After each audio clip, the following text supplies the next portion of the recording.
Good morning to you. It is Friday, November 30th, and this is Fox and Friends First, happening right now at 4 a.m. here on the East Coast. A Fox News alert for you. High-speed chase. A pickup truck fleeing Border Patrol flips over after hitting a spike strip.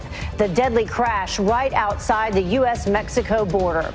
And speaking of the border, the mayor of Tijuana now slamming the caravan organizers as the real criminals. Those are really criminals because they're dealing with lives. They're dealing with people. That's a federal crime. The exclusive interview on the growing crisis at the border. And President Trump bringing America first to Argentina for the G20 summit, the high-stakes sit-downs, and the one meeting that is no longer on his agenda. Fox and Friends First starts right now.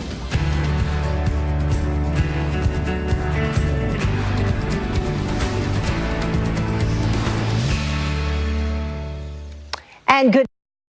You are watching Fox and Friends First on this Friday morning. I'm Heather Childers. Thank you, as always, for starting your day and ending your week with us. Let's get straight to that Fox News alert for you, though. A deputy U.S. Marshal is shot and killed while trying to serve a warrant. The suspect, Ryan Schlesinger, shooting the officer while barricaded inside a home in Arizona. Oh, my God. Get behind the car. Hurry up. Go. Go inside.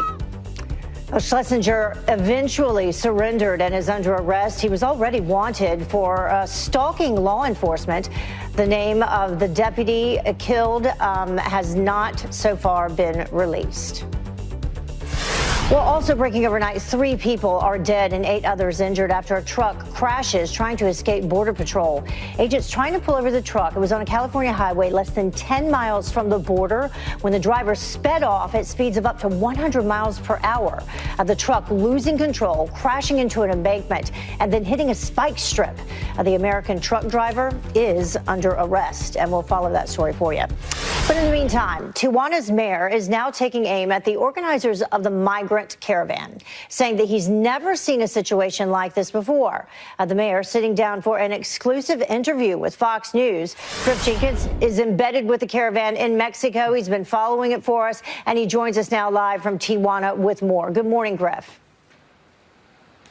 Good morning, Heather. He is the man at the center of the storm. Truly, Mayor Juan Manuel Gastelum is the guy that has to bear the brunt of this caravan and the 6,000 strong that are here. But let me just show you some of these images. Now, overnight, it has been pouring for 24 hours, Heather, and you see the absolute trash that's everywhere. You see a baby stroller. There are children here living in these conditions. It has been in the mid-50s for the last 24 hours, and we know that people are sick. They're not feeling well. They don't have enough food. And when I asked the mayor about the impact it's having on his town, here's what he had to say. We're a migrant town, Griff. Yes, but we have never had this problem. No migrants trying to cause trouble. All migrants came in peacefully. Some of these people are coming in violently, unrespectfully, not as a good law-abiding citizen, and that's what hurt us. Now, remember, we reported yesterday that more than 60% of the people here have respiratory infections. There's lice, there's HIV/AIDS, and there's tuberculosis in this population. Off camera, actually, health officials tell you that they're very, very worried. It may be worse. But when I asked the mayor, who's to blame for this? Who do you hold responsible? He said the organizers, and he said it strongly. Listen. Those are really criminals because they're dealing with lives. They're dealing with people. It's a federal crime. If they ask me, do you know who they are? No, I don't know, but just look at the films. Look at them and you'll find who are they. And when he talks about films, he's actually sort of alluding to what we saw on Sunday when the migrants rushed the border and the leaders that were encouraging him to do so. He's worried that we could see that possibly again. And he's also possibly working with officials to see if they can get other spaces. The field is flooded. There was also yesterday, just very quickly, I want to mention a hunger strike that started with about 50 people, a handful of this caravan, but the police shut them down. They were not able to go to the border where they intended to carry that out. Heather? Yeah, just such a mess down there. And the list of illnesses that you had for us yesterday is just incredibly disturbing. Griff, thank you so much. Appreciate it. Well, this morning, the other big story, President Trump waking up in Buenos Aires for the G20 summit. He will attend a bilateral breakfast with the president of Argentina before signing the NAFTA replacement. Todd Pyro joins us now live with what else we can expect. Good morning, Todd. Good morning to you, Heather. In less than an hour, all eyes will be on the president as he meets with world leaders in South America. But one leader not on his schedule, Russian President Vladimir Putin. President Trump announcing the cancellation of that meeting on Twitter, saying, quote, based on the fact that the ships and sailors have not been returned to Ukraine from Russia, I have decided it would be best for all parties concerned to cancel my previously scheduled meeting in Argentina with President Vladimir Putin. I look forward to a meaningful summit again as soon as the situation is resolved. Last weekend, Russian forces attacked 3 Ukrainian ships in the Crimean Sea, wounding 6 sailors. Senator Elizabeth Warren firing back at the cancellation. Vladimir Putin testing Donald Trump. That's what this is about. And he's just trying to figure out how far can we push him? And what will the president do by way of response? Senator Lindsey Graham giving Putin his own words of advice. I want Putin to understand that if you trample over international norms, you're finally going to pay a price. And a much anticipated meeting today between President Trump, Canadian Prime Minister Justin Trudeau, and Mexican President Enrique Peña Nieto. They're expected to sign the replacement of the North American Free Trade Agreement, NAFTA, after reaching a deal in September. Also, a meeting with China's President Xi Jinping this weekend could pave the way for a deal with the U.S. Two of them are expected to talk trade at a dinner tomorrow. A busy schedule for President Trump. Yeah, Heather? Absolutely. Todd, thank you so much. Okay. You know, that's not all. President Trump could strike a breakthrough trade deal with China at the G20. And Fox News contributor Mark Thiessen says our president has the upper hand. And I think Trump has all the leverage going into this meeting for 2 reasons. Number one, the U.S. economy is booming, whereas China's is stagnating. They've had the worst economic growth this year since 2009. And second of all, the Chinese took their shot at Donald Trump this year. If you recall, after he put his first sanctions down on China, they retaliated very smartly. What they did was they went after Trump voters. They targeted soybeans. So they were targeting states like North Dakota and Indiana and Missouri, hoping to help Trump's opponents and then maybe have him lose the Senate over these tariffs. And what happened was the opposite. So the Chinese took their kill shot to try and go after him, and it failed. So what that means is going in, Trump really doesn't mind the sanctions because the Trump voters in those rural states that were depending on China trade backed him in the last election and gave him a mandate to get tough with Beijing. Well, President Trump is planning to raise U.S. tariffs to 25% on $200 billion of Chinese goods, and that could go even higher if talks do not go well. We'll have more on this coming up as well. Well, President Trump demanding for the Mueller probe to come to an end immediately. The president adding on Twitter that the investigation is an illegal hoax and that, quote, Mueller other side. Where is the IG report? His tweet comes after his former attorney, Michael Cohen, pleads guilty to lying about knowledge on the proposed Trump Tower project in Moscow. Rudy Giuliani telling the New York Times that the president's response to the special counsel aligns with Cohen's plea deal. Well, Michael Cohen just pled guilty, as we said, to a crime. Yet despite a lack of evidence against President Trump, he's the one being prosecuted in the court of public opinion. The president is. Molly Hemingway, senior editor for The Federalist, says that it's outrageous that accountability has become a partisan issue.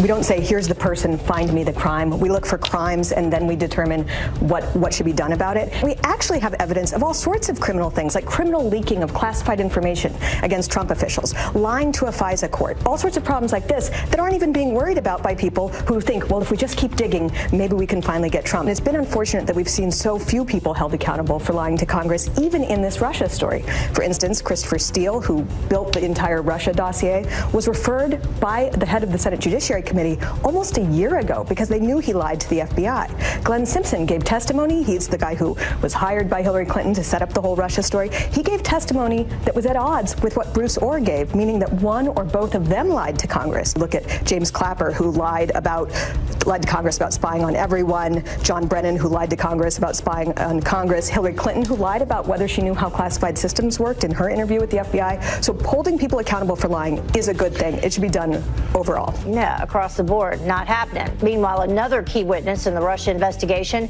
says a criminal complaint against Robert Mueller could come down as soon as today. Attorneys for conservative author Jerome Corsi say that the document will outline how the special counsel and Mueller's team prompted Corsi to allegedly lie under oath and commit other violations like witness tampering. Corsi rejected a plea deal offer from Mueller this week. One of President Trump's judicial nominees now seemingly destined for failure. South Carolina Senator Tim Scott announced that he will not support Thomas Farr's nomination. The Republican cited a 1991 memo connecting Farr to a voter intimidation campaign against black voters. Well, Scott's decision prevents Farr from being confirmed since Republican Jeff Flake and every Democrat will not vote in favor of him. So we'll follow that. Well, Ronna McDaniel is keeping her job as RNC chairwoman. President Trump tweeting, quote, as RNC chair, Ronna McDaniel oversaw history-defying gains in the Senate and unprecedented fundraising strength. I've asked her to serve another term for my 2020 re-elect because there is no one better for the job. McDaniel says she is honored to serve again.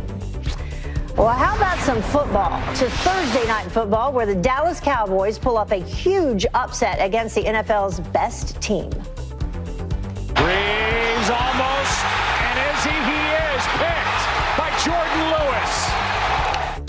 The Cowboys defense shutting down Drew Brees and the New Orleans Saints all night long. That interception sealing a 13-10 victory, ending the Saints' 10-game winning streak. Look at that run. Well, the time now is about 11 minutes after the top of the hour, and Michael Cohen pleading guilty to lying to Congress. But the president says Cohen is lying to get a lighter sentence. Attorney Jenna Ellis says that there's a good chance President Trump is right, and she'll explain why up next. And they can run, but they can't hide. The marathon cheaters caught on camera.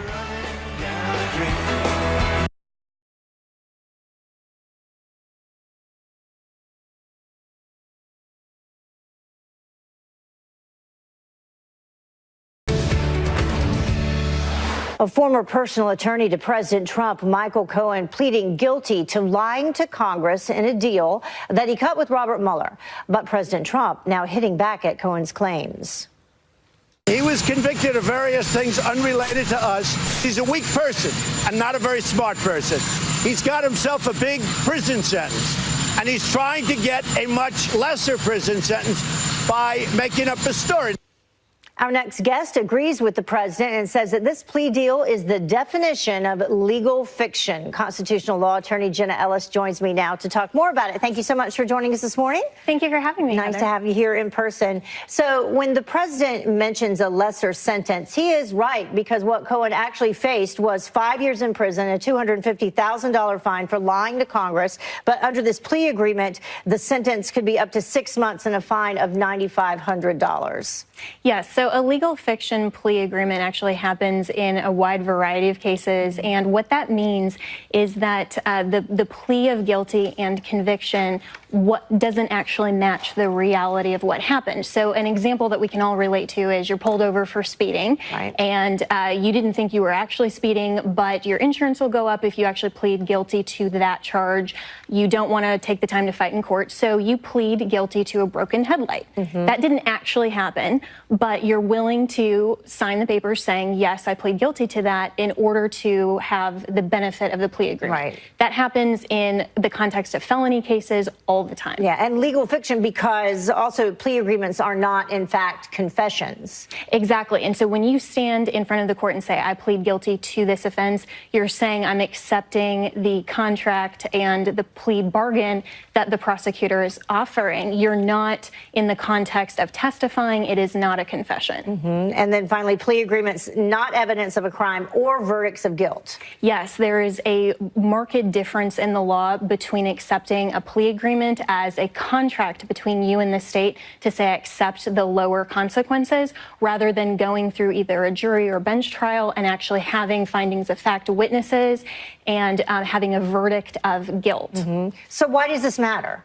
So this matters because the Democrats and a lot of people who want to use this as political ammunition against the president are saying that this plea agreement and what Cohen actually pled guilty to is somehow substantive rather than just legally procedural. And so they're trying to say that this actually matches up with what happened in reality, but we'll never know that for sure. All this means is that Cohen was willing to accept a lower penalty and plead guilty to something that could be just a political maneuver for him as well as the prosecutor. But legally, can I go back to what this is all apparently about, this real estate deal still under discussion while President Trump was running for president?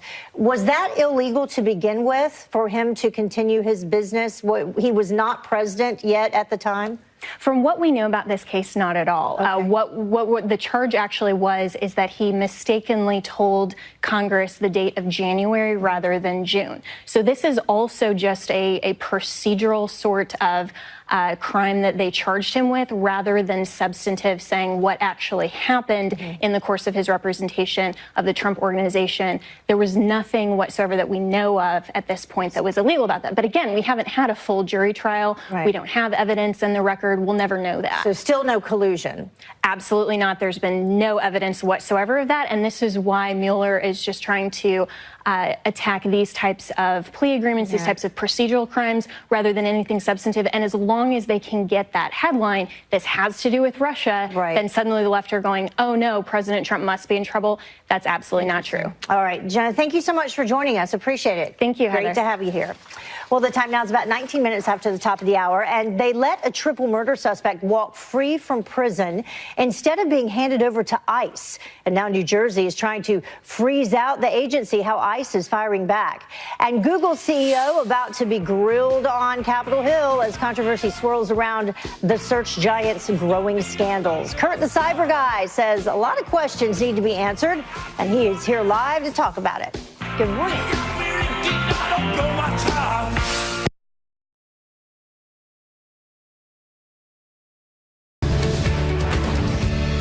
Welcome back. You're watching Fox and Friends First. Top Veterans Affairs officials are slamming an NBC report claiming underpaid veterans will not be reimbursed. VA Secretary Robert Wilkie says every student veteran who may have been underpaid will receive their GI benefits in full.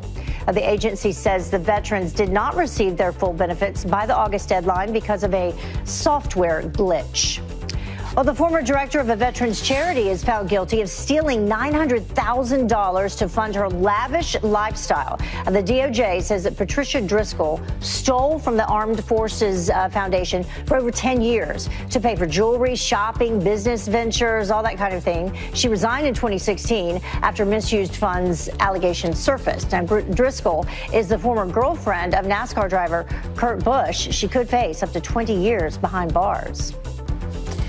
Well, let's talk about Google. Finally heading to the hot seat, the tech giant CEO will testify before the House on potential bias and privacy policies. Joining us now to discuss what to expect at the hearing is the cyber guy, Kirk Knudsen. Thank you so much for joining us. Heather, good to see you. This is something to pay attention to this week, and this is why.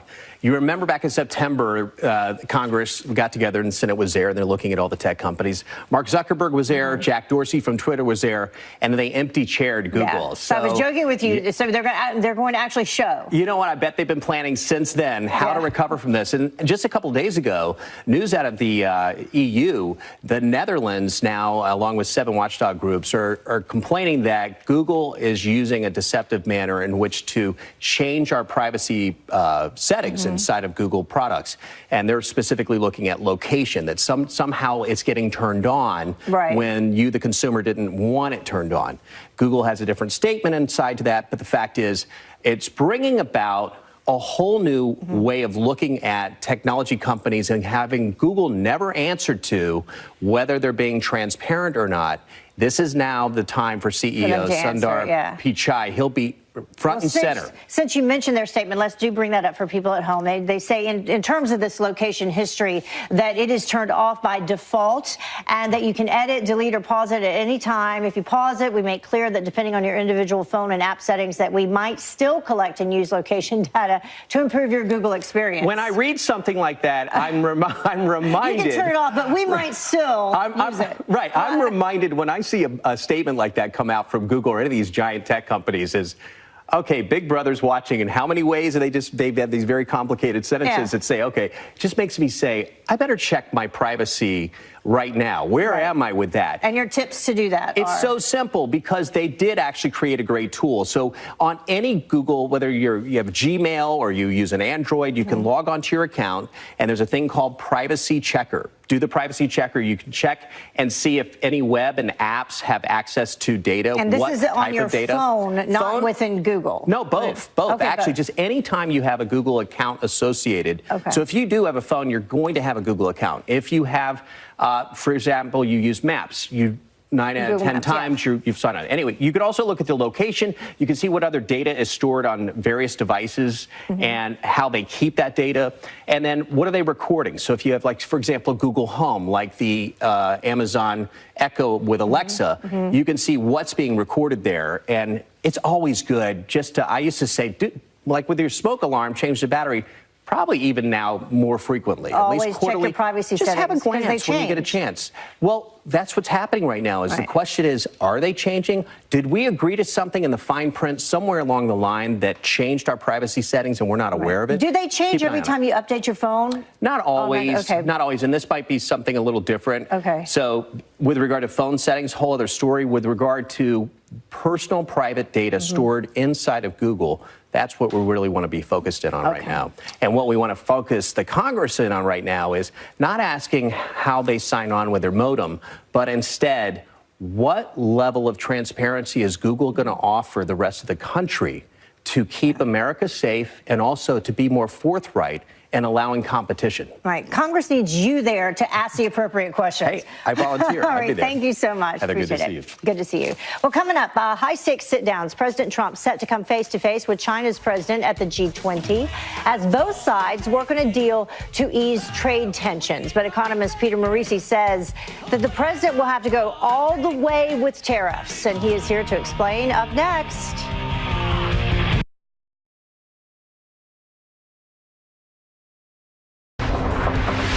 Welcome back to Fox and Friends First. Overnight, Vice President Pence meeting the remains of 2 fallen special ops troops at Dover Air Force Base. The bodies of Army Captain Andrew Ross and Air Force Staff Sergeant Dylan Elchin returning to the U.S. Those American heroes, along with Army Sergeant First Class Eric Emmond, killed by the Taliban in a roadside bombing. 13 U.S. service members have been killed in Afghanistan this year, 5 this month alone.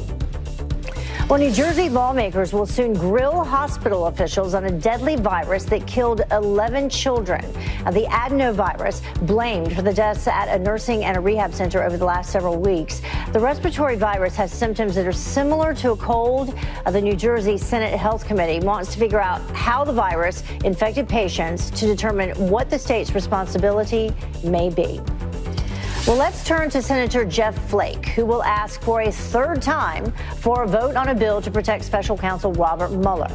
The Arizona Republican tells The Hill, quote, there have been suggestions that I should accept a sense of the Senate that sends the wrong message to the president. This is the message that needs to be sent to the president, passage of this bill. Well, Nancy Pelosi is threatening to demand Mueller protection language in the upcoming spending bill, although the president said multiple times he's not going to shut it down. Well, he beat big names in NASCAR to win his first title. Driver Joey Logano gets his champion ring, making his mark in NASCAR. Please wear this ring with pride, as all of us at NASCAR are very proud to have you as our champion. It's a big night in Vegas. The 28-year-old was honored there at the award ceremony. He clinched the title in the season's final race at Homestead Miami Speedway earlier this month. So congratulations to him. Well, President Trump may hold off on Chinese tariffs until the spring as a way to cool the simmering tensions before tomorrow's meeting with Chinese President Xi Jinping. Well, but the president says that it doesn't mean that he's backing down on striking a better deal. I think we're very close to doing something with China, but I don't know that I want to do it. I think China wants to make a deal. I'm open to making a deal. But frankly, I like the deal we have right now. Well, here to discuss is Peter Morici. He's the former U.S. International Trade Commission and professor at the University of Maryland. Thank you so much for joining us, Peter. We always love having you here. Good morning. So going to be very busy. And now that the president has canceled his meeting with Putin, this will, of course, take center stage. What do you expect to happen? Well, I expect that China will make some kind of offer, and it'll be largely the same offer they made George Bush, that they made Barack Obama. Let's have some sort of framework for discussions. Let's have some sort of agreement to negotiate away our problems, because essentially they would like to bicycle the president through the end of his first term. I think it would be a mistake for the president to accept that. I think it would be a mistake for him to freeze tariffs where they are. So most of President Trump's tariffs right now, they're 10%. So how is that impacting things? And should they stay the same? Well, you know, the Wall Street Journal every day seems to have an article that it's doing something draconian to somebody. But the reality is China's let its currency fall by more than 7% since the tariffs went in. So it's negated most of it. And also, its suppliers are cutting their prices a bit. So the reality is, if you look at the trade data, they're not having much effect at all. Where they do have effect is where they have perverse effects. For example, putting tariffs on bicycle parts, but letting Chinese bicycles in without a tariff. So that actually encourages, you know, our bicycle assemblers, for example, to find a way to move offshore. It has a perverse effect. That's one of the reasons we can't freeze this thing. We need to basically move the tariffs up to 25%. And also to fix the kinds of problems I just described. It's understandable that it happened the first time around, but now's the time to fix them. So it would be a terrible mistake not to move forward. So some other issues, intellectual property protection, coerced technology transfer, subsidies to state-owned enterprises, non-trade issues like cyber espionage, all those expected to be part of the discussion as well. Absolutely. You know, Microsoft's got this fantastic computer personality. This adolescent, she's actually now 18. She's grown up to 18. Really has an emotional side to her. It's not just, you know, doing computations. She does artwork. She writes poetry, things of this nature. It's a fascinating personality. It was developed in a Chinese laboratory, and they have to do it there to basically get intellectual property protection there, basically not to get their software ripped off. That process is developing Chinese engineers, and it's leaving out Americans. Yeah, that's a very sad situation. That happens repeatedly, over and over and over again. You know, I don't know where Secretary Mnuchin gets this idea that we can negotiate with these people after we've negotiated with them through 3 presidents, and we have this massive trade deficit with them. What's more, they're just ripping off what we spend billions of dollars to develop. Well, it's something that President Trump has hit incredibly hard from the moment he started campaigning for president. First thing he ever talked about was China and the trade deficit. So we will see what happens in this meeting coming up at the G20 summit. Thank you so much, Peter. We appreciate you. All best. Have a great weekend. Yeah, you too. Well, the time now is about 20 minutes until the top of the hour. You've heard of sanctuary cities for illegals. Well, how about a sanctuary city for law-abiding gun owners? I felt that it was such a blatant disregard for constitutional rights that I felt like I had no choice but to stand up for the people that I serve. The police chief putting his foot down, refusing to enforce new gun restrictions. And you can run, but you can't hide. Look at this. The runners who were caught on camera cutting corners during the half marathon.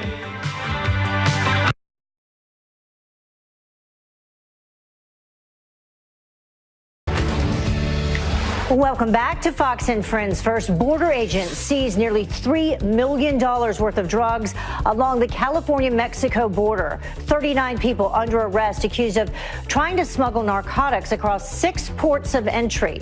15 are charged with human trafficking or immigration violations. Agents confiscating 625 pounds of drugs, including meth and fentanyl.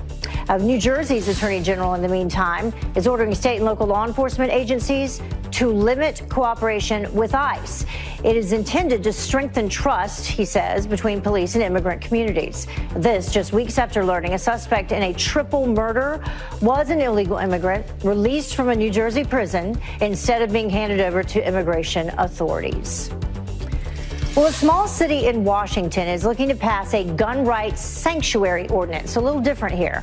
Dan Springer brings us the latest as the police chief says he will not enforce the state's new gun restrictions. Man, I appreciate what you're doing. In tiny Republic, Washington, Police Chief Loren Culp is a local celebrity after saying he would not enforce the law, or one state law, Initiative 1639, a sweeping gun control measure. I felt that it was such a blatant disregard for constitutional rights that I felt like I had no choice but to stand up for the people that I serve. The new gun law bars 18 to 20-year-olds from buying semi-automatic rifles and makes it a potential felony if your gun ends up in the wrong hands. It also creates enhanced background checks and mandatory firearms training. Voters across Washington state passed the measure 59 to 41%, but in Ferry County, nearly 3 out of 4 voters opposed it. Mayor Elbert Kuntz is considering an ordinance proposed by Chief Culp to make Republic a sanctuary city for gun rights. Everybody in Republic has a gun. We don't have a giant crime rate because nobody in their right mind is going to come to a house where people have guns and know how to use them. When Chief Culp announced his sanctuary city proposal, he got a standing ovation. The Second Amendment Foundation, along with the NRA, sued to strike down the new state law. Its leader sees poetic justice in gun rights advocates getting into the sanctuary business, up until now reserved for illegal immigrants. The Attorney General, Democrat Bob Ferguson, a gun control advocate, says he will review the measure if it passes. In Republic, Washington, Dan Springer, Fox News. Well, the time now is about 15 minutes until the top of the hour, and the media going crazy over a conspiracy theory connecting Paul Manafort with Julian Assange. If it's true, of course, the implications are explosive, right? What the heck would he been doing having that meeting if it actually happened? A lot of ifs there. Will they take the bait for any Russia conspiracy these days? We debate up next. Now, all right, Tucker, 2 things I'm never going to do in life, 2 shows. Jeopardy. I'm great at home. I'd blow it in person. I would too. And I'm not doing your quiz show, ever. It's never happening. Why? Because yeah, we'll I'm see. not... Never say never, Sean. I think you'd win. We'd rig it great. for you. Who am I going to lose to? I mean, it wouldn't be fun. Great show. Tucker, thank you. All right, welcome to Hannity. All right, this is, as I've been saying, the biggest abuse of power, corruption scandal in modern U.S. history. Throughout the hour tonight, we're going to break it all down, A to Z. Information I promise you're not going to get anywhere else. It's not as complicated as they are making it elsewhere. In other words, the Mueller witch hunt should put real fear in the hearts of every law-abiding citizen, every American. Doesn't matter where your politics are. There's no equal justice under the law. There's no equal application under the law. And the blatant political bias around every turn. We are criminalizing political differences in America. A dangerous precedent is being set now, and Mueller, he's not only on a mission, he's not on a mission for truth and justice, he's on a crusade to destroy, delegitimize, disrupt the Donald Trump presidency. And also coming up tonight, I'm going to weigh in on the latest developments as they relate to Michael Cohen, Jerome Corsi, Roger Stone. We'll break down in detail the disgusting 2-tier justice system in this country tonight. And also, after widespread public pressure, fake news, CNN had to fire one of their contributors over an awful, bigoted, anti-Semitic rant. We're going to show you how CNN's far-left, Trump-obsessed rage now has fostered what is a corrosive, abusively biased environment at the Facts First Network. It's worse than it's ever been. All right, we're going to get through it. It's going to take the full hour. Stay with us. Time, we start with our breaking news opening monologue. All right, so the Mueller fishing expedition is now on day 561 and now desperate for dirt, any dirt on Donald Trump. They are frenetic. They're going to the well 70 hours Michael Cohen apparently spent with the special prosecutor. One-time Trump attorney pled guilty to a charge of lying to Congress over something called the Moscow Project. Now, Cohen is now claiming that the Trump organization continued to negotiate the financed by Russia name lease of Trump deal of a potential building in Russia during the 2016 election. He first said discussions had ended in January of 2016. Now he's saying they ended in June of 2016. The destroyed Trump media, of course, used these anonymous sources. They're saying that Cohen, get this, allegedly told investigators he was negotiating a deal in Moscow to maybe gift Vladimir Putin a $50 million penthouse in the proposed building project that Donald Trump wasn't paying for so that rich Russian oligarchs would want to live there. And just moments ago, John Roberts reported a source close to the president calling it, quote, nuts. It would be a stupid idea, and the president never heard of any such deal. And by the way, this deal, guess what? It never, ever, ever happened. The project never got off the ground. No Trump Organization investments were ever made, and today the Trump Organization has no buildings in Russia. You wouldn't know it if you were watching the mainstream media. There's, by the way, even if it had happened, this is the most fascinating part, there's no crime here. None whatsoever.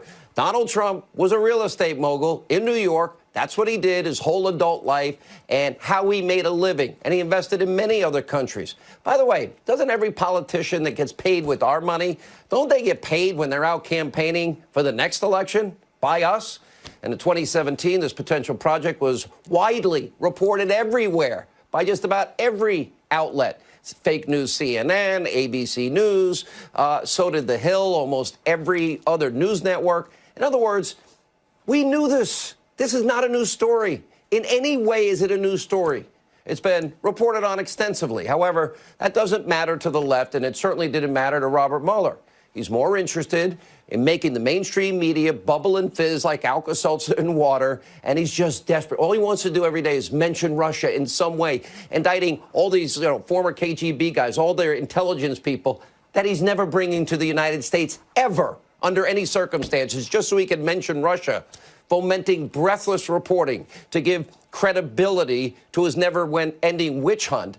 And by the way, Robert Mueller is playing your media with their bias and their hate of Trump just like a fiddle. Watch this. It's Shakespearean because somebody who said he would take a bullet for Donald Trump is now pointing the gun at him. Michael Cohen could be the single most terrifying person for Donald Trump, the single most destructive person for Donald Trump going forward. Today is a good day for Donald Trump to resign. I really believe that. The president's reaction to the news about Michael Cohen today was exactly what we, as prosecutors, always hear from mob bosses and drug kingpins. That is, that the cooperator is lying. He's just saying these things about me that aren't true to get a lighter sentence. And so this is kind of playing out exactly like a significant, complicated, organized crime prosecution would play out. Everything is aiming right at the president personally, and that's got to be very unsettling for them. So the truth is, putting aside all the conspiratorial reporting from people that say they're fair, balanced, objective, and they're not, your mainstream media, even if Michael Cohen's timeline revelation was accurate, let's say it is, that it wasn't January, it was June. No crime was committed, ever. It wouldn't be a crime. Legal scholar Alan Dershowitz is going to join us in just a minute, summed it up perfectly. Take a look. Almost all the indictments secured by Mueller have either been indictments of people lying, that is, for committing crimes that didn't occur before he was appointed, but occurred as the result of his being appointed, or finding financial misconduct by people that are unrelated to the president or unrelated to the Russia probes. This new development with Cohen suggests that they're going to go after political issues, not just criminal issues. Alan Dershowitz is dead on accurate. And by the way, just telling the truth. And whatever happened, maybe I'm old-fashioned, but I kind of believed in attorney-client privilege. If Cohen was, in fact, working for the Trump Organization as a lawyer, how can Mueller and Cohen just break what is a pretty ethical mandate, especially when there's no crime? Now, of course, despite all of this, there's no evidence of Trump-Russian collusion. Nothing. Zero. And today, President Trump, he weighed in on the Cohen guilty verdict with some pretty harsh words. Take a look. He's lying about a project that everybody knew about. I mean, we were very open with it. We were thinking about building a building. I decided ultimately not to do it. there would have been nothing wrong if I did do it. If I did do it, there would have been nothing wrong. He's a weak person and not a very smart person. He's got himself a big prison sentence, and he's trying to get a much lesser prison sentence by making up a story. Now, here's the thing. Even if he was right, it doesn't matter, because I was allowed to do whatever I wanted during the campaign. And by the way, we're going to get to this issue. I call it the Sammy the Bull Gravano, well, syndrome, if you will, how prosecutors offer deals. Tell us this, and you get a get-out-of-jail-free card or lower sentence, lesser sentence. Now, the president's attorney, Rudy Giuliani, he also weighed in. He said, quote, Michael Cohen is lying. It's no surprise that Cohen lied to Congress. He's a proven liar who is doing everything he can to get out of a long-term prison sentence for serious crimes of bank and tax fraud that had nothing to do with the Trump Organization. Look, I know Michael Cohen. He has a wonderful family. I can't imagine the pressure he's under. I'm not going to pile on. He's got a lot of hard things that he's facing. But this is important. If this is Mueller's big witness, it is fair to ask, who are we to believe? The Michael Cohen then or the Michael Cohen now? That's a fair question. This is just the latest example of what is Mueller's concerted effort to turn the screws on everyone who's ever associated with President Trump. Let's look at the list. Michael Flynn, no Russia collusion. He pled guilty to lying to investigators. They ruined his life. He had to sell his house, and they probably threatened his kid, is my